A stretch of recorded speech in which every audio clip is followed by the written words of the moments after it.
दूध वाढले म्हणून आम्ही ठरवलं की आपण हे मशीन घेऊन घरगुती बिझनेस टाकू आपण ह्याचा. माझ्या मामाकडं 400 म्हशी आहेत, 100 गाय आहे. मजूर आमच्या मागे लागले, आता मशीन बंद ठेवू नका एक दिवस बी. हे जर मशीन तुम्ही घ्यायच्या अगोदर तुमची मानसिक स्थिती आणि आता काय वाटतंय तुम्हाला, घेतलं मशीन ते योग्य केलं का? राजेंद्रजी, मुरघास बनण्यासाठी किती काळ जातो या बॅग मध्ये? आता हे जे मशीन आहे यामध्ये काय काय टाईप मध्ये आहे की कशा क्वालिटी मध्ये मका चॉपिंग होती यामध्ये? पुढे पुढे असे 25-30 शेतकरी निवडणार हा. आणि त्यांना आम्ही मका पुरवून त्यांच्याकडनं आम्ही परत ती खरेदी करणार. दुधाला दर कमी असल्यामुळे तुम्ही या व्यवसायाकडे वळाला, कसं वळाला?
शेतकरी मित्रांनो नमस्कार.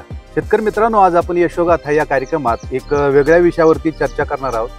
महाराष्ट्रात सध्या परिस्थिती जर बघितली, दुधाची अवस्था फार बिकट आहे. थोडा दर वाढत चाललेला आहे आणि हा दुग्ध व्यवसाय आता शेतकऱ्यांना न परवडणारा व्यवसाय होत चालला असला तरी पण एका व्यवसायाने शेतकऱ्यांना तारलंय. काही शेतकरी आता दुग्ध व्यवसायाबरोबरच मुरघासाचं पण तंत्र चांगल्या प्रकारे स्वीकारत आज व्यवसायाला स्वरूप देत आहेत. तर आज आपल्या बरोबर जाधव कुटुंब आहे, तर आपण यांच्याकडून समजून घेऊ की बाबा हा व्यवसाय कसा आहे, दुग्ध व्यवसायाला सध्या काय दर मिळतोय, काय परिस्थिती आहे आणि एकूणच ह्या खडतर परिस्थितीमध्ये यांना दुग्ध व्यवसाय खरंच परवडतोय का आणि या व्यवसायाला त्यांनी एक वेगळं स्वरूप कसं दिलं याबद्दल.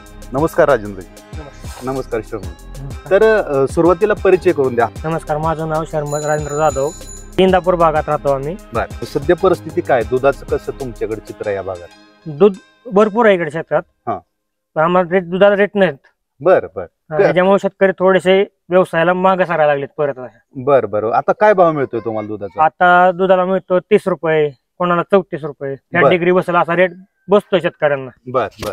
आता राजेंद्रजी मला सांगा, आता हा जो दर आहे 30 रुपये 35 रुपये, या दरामध्ये दुधाला दर एवढा असताना शेतकऱ्याला परवडतोय का व्यवसाय? नाही नाही, हा परवडतच नाही हा व्यवसाय. दर 34-35च्या पुढेच अपेक्षित आहे. बर. आता आम्हाला फॅट प्रमाणे म्हणलं तर 32 पर्यंत बसतो. म्हणजे 32 रुपये. या 32 रुपयात तुम्हाला किती पैसे शिल्लक राहत आहेत आता सध्या परिस्थितीचा विचार केला तर? आता काय तसं म्हणजे थोडेफार पैसे राहतात शिल्लक, असे इतके नाही जास्त. बर. म्हणजे किती दिवस झाला, हा किती काळ झालाय आता की तुम्हाला हा व्यवसाय परवडत नाही? आता हाला वर्ष झाले की हे असंच चाललंय. रेटचे दर खालीवर सारखं चालूच आहे. बर. म्हणजे 1 वर्ष झालं तुमचा कुठलाही स्थिर नाही हा, म्हणजे दर एक? हा, स्थिर नाहीच, दर स्थिरच नाही अजिबात. हा, आणि त्याच्यामुळे तुम्हाला तो परवडत नाही व्यवसाय. बर. खाद्याचे दर पण वाढलेत. हा हा. खाद्याचे दर कमी होत नाहीत अजिबात. दुधाचे दर मात्र खाली येतात, पण खाद्याचे दर वाढतच जातात वरती. बर बर बर. मुलांनी तर हा व्यवसाय घेतलेला आहे, स्वीकारला आहे. म्हणजे आता हे मुरघास करायचं तंत्र तुम्ही केलंय, म्हणजे दुधाला दर कमी असल्यामुळे तुम्ही या व्यवसायाकडे वळाला, कसं वळाला? हा, दुधाला दर कमी असल्यामुळे. हा. पण हे मकाची कुटी केल्यामुळं प्रति लिटर एका गाई माग 5 लिटर दूध वाढलेले. सकाळी 2.5-3 लिटर, संध्याकाळी 2.5-3 लिटर. बर. त्याच्यामुळे हे मशीन घेतल्यापासून आमचं पण दूध वाढलंय. माझा भाऊ आहे अमित शिंदे, अष्टापूर फाट्यावर. बर. त्याला इथनं सप्लाय होतं. हा. त्यांनीच हे मशीन घेऊन दिलंय माझ्यासाठी. बर बर. हा, मग ते ट्रक आलेलाच आहे, त्या ट्रकने गोट्यावर पोती जाते. बर. मग आता हे तुम्ही स्वतः दूध वाढलंय तिथं. हा, तुम्ही हे स्वतःपुरतं आता हे मर्यादित ठेवलंय का की तुम्ही शेतकऱ्यापर्यंत पोहोचवताय मुरघास? शेतकऱ्यापर्यंत पोहोचवतो. ही मक्का कुटी केल्यानंतर काय व्यवसायात तुम्हाला बदल दिसतोय आता? व्यवसायात बदल चांगले चालले आता सध्याला. हा, बदल म्हणजे की आधी तुम्ही मक्का आणायचा, कशी टाकायचा, कसं कट करायचं? आणि आता आधी आम्ही बाहेर टनाव घेत होतो, आम्हाला 4000 रुपये टना इथं पोचत होती. बर. आता थोडा मक्याचे रेट उतारले, त्यामुळे परत आम्हाला 3600 रुपयांनी पोच झालेले. बर. आणि परत आम्हाला कॉस्ट कमी करण्यासाठी आम्ही स्वतःच वाहन घेतलं, ट्रॅक्टर घेतला, टेलर घेतली. आम्ही स्वतः मका आणणार आहे, नारीक करणार कुठे आम्ही स्वतः येत आता. बर बर बर ट्रान्सपोर्टला जात होते आमचे. बर. त्यात आमचे वाचतील ते पैसे. हा हा हा आता आम्हीच आणणार स्वतः. हा हा हे बरं. नवीन ट्रॅक्टर घेतलेला आहे, टेलर घेतलेले बर. आहेत, त्यांनी इथं आणणार, ही मशीनला ही ट्रॅक्टर ठेवून इथं कुठे करणार. बरोबर. पण आता दुग्ध व्यवसायाला जोड व्यवसाय म्हणून हे कसं वाटतंय तुम्हाला? हे चांगलं वाटतंय. हा. दुग्ध व्यवसायाला बिझनेस चांगला आहे. हा, फक्त दुधात परवडत नाही म्हणून तुम्ही हा. या व्यवसायाकडे वळाला. व्यवसायाकडे वळालोय आम्ही. बर. आता मला सांगा की मका आता आसपासच्या शेतकऱ्यांना पण एक संधी तयार होऊ शकते यातून की बाबा त्यांची मका तुम्ही घेताय. हा. बरोबर. म्हणजे त्यांना पण 4 पैसे फायदा मिळू हो. शकतात, हो. फायदा होऊ शकतो. हो. बरोबर. कसं घेता तुम्ही, कसं निवड करता शेतकऱ्यांच्या मक्याची? आता काय कशी टना मिळते तशी आपण आता 2000 रुपये टनाने मिळते. मक्याची गुणवत्ता बघून आम्ही दर ठरवतो. बर. गुणवत्ता कशी ठरवता तुम्ही मक्याची? मक्याच्या दाण्यावरती मका सोलून बघितली की ती चिकात असली की ती आम्ही खरेदी करतो. आणि काय दराने असते? म्हणजे जर नरम असेल मका, नरम असेल तर म्हणजे कमी पैसे, आणि चांगली मका एकदम क्वालिटीची असेल तर मग उच्च दराने पण खरेदी करता येईल. बर. पण आता शेतकऱ्याला कसं परवडतंय हे की बाबा तुम्हाला जर मका द्यायची म्हणलं तर शेतकऱ्याला परवडतंय का बाबा त्यांना कंस त्याची मका बनवून विकल्यानंतर हे परवडतंय? नाही, हेच परवडतं त्यांना, कारण तीन महिन्यात क्षेत्र मोकळं होतं. हम्म. त्यांनाही 4 पैसे मिळून जातात लगेच एकदम. बर. म्हणून त्यामुळे ते टनावरती विकायच्या मार्गातच असतात जास्त करून. बरोबर. म्हणजे मक्याच्या लागवडीकडे लोक वळायला वळायला लागले. लागले. बर बर बर. आता मला सांगा की असं काय तुमचा भविष्यामध्ये प्रयास असू शकतो का की बाबा तुम्ही शेतकऱ्यांना बियाणं द्यायचं आणि तुम्ही शेतकऱ्याकडून मका बनवून घ्यायची? हो, आहे ना, ते पण आमच्या डोक्यात आहे हा. की ते पुढं असे 25-30 क्षेत्र शेतकरी निवडणार हा. आणि त्यांना आम्ही मका पुरवून त्यांच्याकडनं आम्ही परत ती खरेदी करणार. म्हणजे शेतकऱ्याला एक हमी भाव मिळू हा. शकतो. आता म्हणजे आम्हाला पण माल मिळत राहील, हा. शेतकऱ्यांनाही 4 पैसे मिळत राहतील, हा. आणि जे निवडलेले क्षेत्र आहेत ते सुद्धा म्हणजे बाहेर कुठे जाणार नाही दुसरी. बरोबर. आता हे जे मशीन आहे यामध्ये काय काय टाईप मध्ये आहे की कशा क्वालिटीमध्ये मका चॉपिंग होते यामध्ये? यात 2 क्वालिटी, एक 13 mm ची पण कोटी होते, एक 5 mm ची होती. 5 mm ची केली आता सांगितलं, 5 mm वर केल्यावरती दूध चांगलं अजून वाढल. बर. आम्ही 13 करत होतो, हा. 13 केल्यामुळे थोडासा दुधाची क्वालिटी कमी निघाली. बर. 5 वर चालू मग कंटिन्यू आता. बर बर. म्हणजे चॉपिंगची साईज आहे ती 5 हा. mm पर्यंत चांगली आहे असं तुम्हाला हा. म्हणायचंय? हा हा. बरोबर. कसं तुम्हाला कळलं की दुधात वाढ होती आता? आम्ही दूध रेग्युलर मोजतो बर.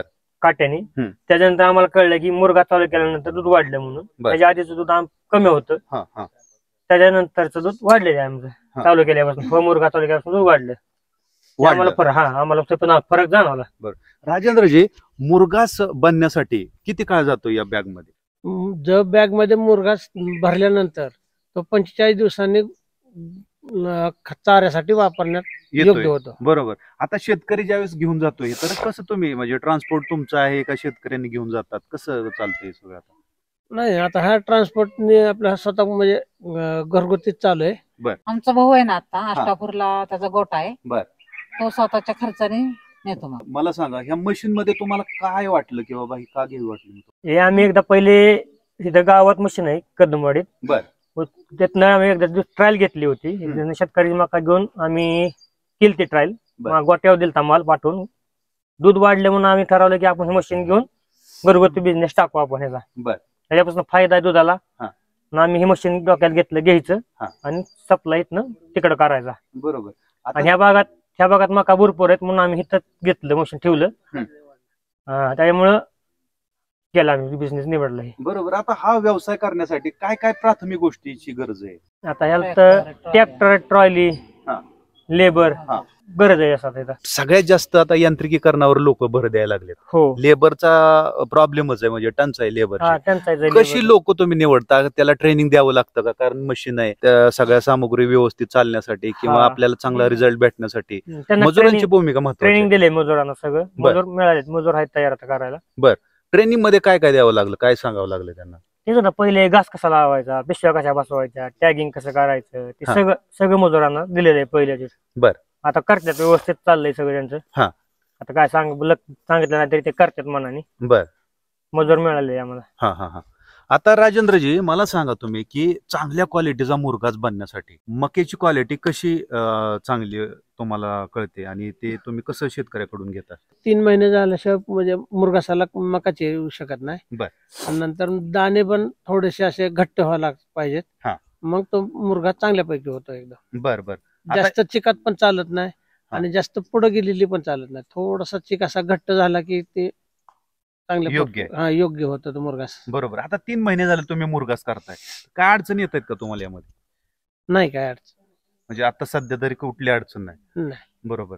आता ही उन्हाळा चालू आहे, तर आता उन्हाळ्यामध्ये अशा वेळेस ऍव्हरेज मध्ये काय फरक पडतोय का तुम्हाला? हा, आता उन्हाळ्यात काय होतं, उन्हाळ्यात मक्याचा प्रॉब्लेम म्हणजे दाणे भरत नाहीत फुल, त्याच्यामुळे आणि मकाई थोडी सुकलेली असली की ती मग वजनालाही कमी पडते. मग बरोबर. मग तुमच्या अनुभवानं हा कुठला काळ योग्य वाटतोय तुम्हाला मुरघास बनवण्याचा? तुम्हाला आम्हाला म्हणजे ऑगस्टच्या मका जी चालू होईल आता पुढची, हा.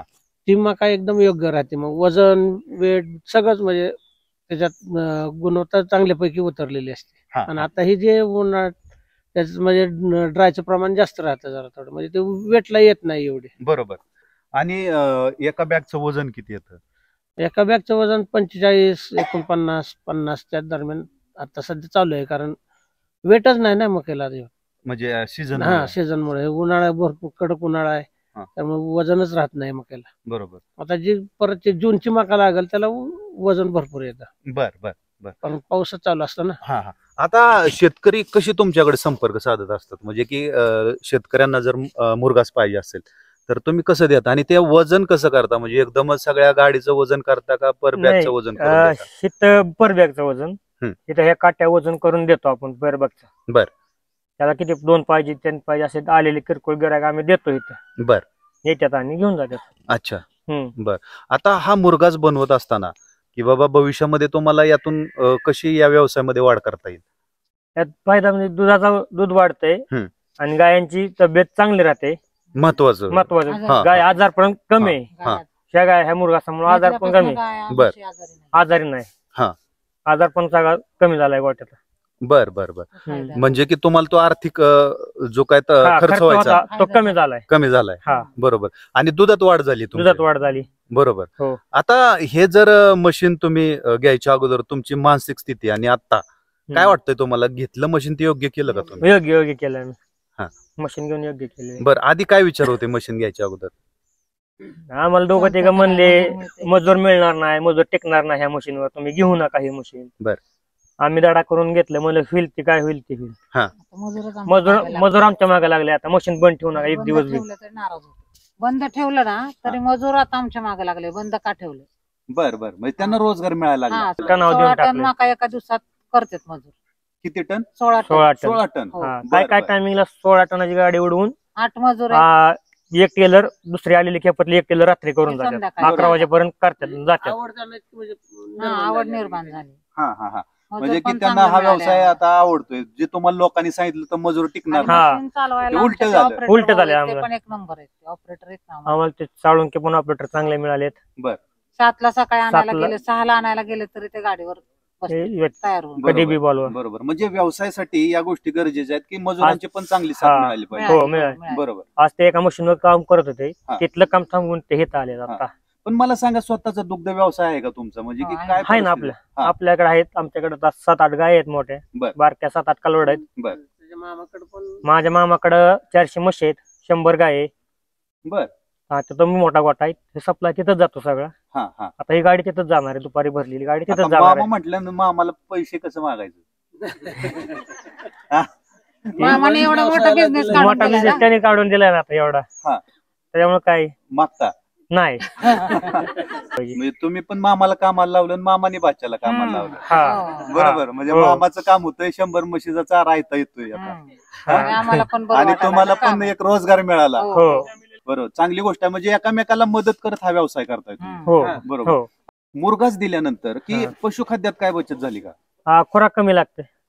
खुराक आम्ही कमी केले पाहिजे. म्हणजे खुराकाचा खर्च कमी झाला. हो, कमी झाला. दुधात वाढ झाली.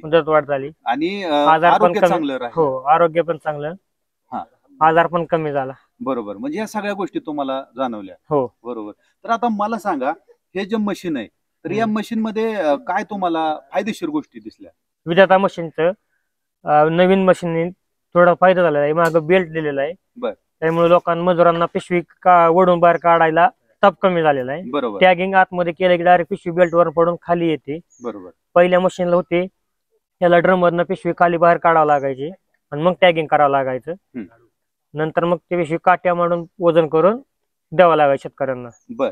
आता हे डायरेक्ट पिशवी बेल्ट वरनं खाली येते, त्यामुळे मजुरांचा ताप थोडा कमी झालेला आहे ह्याच्यावर हा हा हा सगळं. आणि आम्हाला हे घेतल्यामुळे इतकं बरं वाटलं. आता आम्ही परत 2 ट्रॉल्या आणि ट्रॅक्टर स्वतःचा घेतला. बर बर, म्हणजे तुम्हाला यामध्ये व्यवसायाचं चांगलं चित्र हो, दिसतंय. हो, हा. त्याच्यामुळे आम्ही आम्हाला- आता कालच ट्रॅक्टर आणला.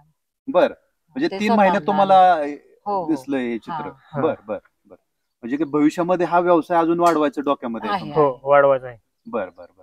तर आता शेतकऱ्यांना काय संदेश द्याल तुम्ही, की जो शेतकरी आहे दुग्ध व्यवसाय आहे पण परवडत नाही, पण हम्म. त्याला आता एक व्यवसायामध्ये थोडीशी कलाटणी द्यायची, तर अशा शेतकरी मित्रांना काय संदेश द्याल तुम्ही? आपण त्यांना सांगू ना की बाबा हे मुरघासाने दूध वाढतं, गायांचा आजार पण कमी आहे, तब्येत चांगली राहते. तुम्हाला करून घेत असलं तर इथनं आपण करून देऊ, विकत पण देऊ आपण इथनं. हे शेतकऱ्यांना आमच्या- सांगू. बरोबर. हम्म. आणि त्यांनी जर या मशीनकडे लक्ष दिलं तर दुधाबरोबरच हा व्यवसाय पण ते मुरघासाचा करू शकतील भविष्यात. हो, भविष्यात करू शकतात. बरोबर. हो. तर म्हणजे एकंदरीत तुम्ही समाधान आहे हे जे मशीन घेतलं मुलांनी हो, आणि हे खूप सगळं जे समाधान. सगळं चालवलंय, तर तुम्हाला या व्यवसायात आवड तयार झाली आता. हो. चांगला दर्जाचा चारा दिल्यानंतर हो. दुधात चांगला फायदा होऊ शकतो, पशुखाद्यात बचत होऊ बचत शकते, होऊ शकते. आरोग्य चांगलं राहू चालेल. शकतं. म्हणजे या बऱ्याच फायद्याच्या गोष्टी होतात हा. एकामध्ये बदल केला तर. हो, बरोबर. म्हणजे मुरघास हे तंत्र जर आपण स्वीकारलं तर नक्कीच दुग्ध व्यवसायात आपल्याला कमी दर असेल तरी आपल्याला फायदा मिळू शकतो असं म्हणणं हो. आहे तुमचं. बरोबर. बरोबर. तर म्हणजे समाधान आहे तुम्ही सगळे हो. याविषयी. समाधान. तर नक्कीच म्हणजे की आपली ही मुलाखत बघून दुग्ध व्यवसायामध्ये खरंच एक वेगळं स्वरूप देतील शेतकरी मित्र, अशी आपण आशा व्यक्त करूयात. तुम्ही जो आपल्या अष्टदीप क्रिएशन्स या युट्यूब चॅनलला जो काही वेळ दिला त्याबद्दल मी तमाम शेतकरी बांधवांकडून आणि आपल्या अष्टदीप क्रिएशन्स या युट्यूब चॅनलकडून आपले आभार व्यक्त करतो. धन्यवाद. धन्यवाद.